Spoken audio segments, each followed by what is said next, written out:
If you're black and live in Italy, stitch this. Tell me the first time you experienced racism while living here. I'll go first. I'm gonna try to make this quick. So I'm sitting at a pizzeria in Naples. It's the first time I've ever been in Naples, and as I'm sitting there, some woman leans over to me and says, "Where are your features from?" And I'm like, "What do you mean?" And she's like, "Where are your features from?" And I'm like, "You mean like my background?" And she's like, "Yeah, what country are you from?" And I'm like, "I'm American. We don't know what country we come from. But I did DNA test, so I know that I come from Nigeria." And she goes, "Oh, dangerous." What? She's like, "Oh yeah, Nigerians are dangerous. They always look like they're up to something." So I ignore her, and she keeps on talking. Then she says, "Are you sure you're not mixed with anything else?"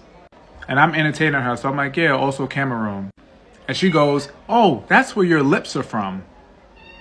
Then she goes and says, "I want a black baby." Come for part 2.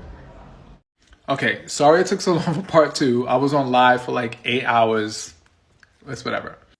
So after she told me that she wanted black babies, I asked her, "Why don't you want babies with Italian men?"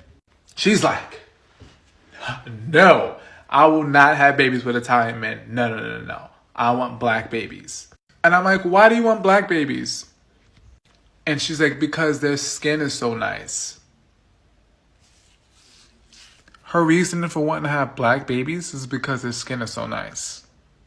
Okay, and get this. This is when I had to end the conversation. She says, "The only reason why I haven't had a baby yet is because I haven't found a man that's smart enough." Okay, so now I'm like, so you don't want to have children with Italian men, and you want to have black babies, so the only thing missing is that the man hasn't been smart enough. So to me, she was saying that black men are stupid. And that's how I took it, because that's the only logical explanation of what she was trying to say. She was saying it without saying it. So I was like, I'm going to stop you right there. So I asked the waiter to have my box so I can have my pizza.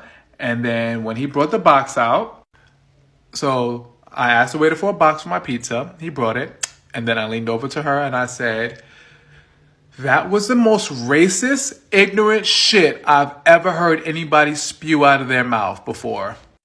And that you want black babies, but you can't find anyone that's intelligent enough. What you need to do is pick up a fucking book." And I took my pizza and I got up and I left.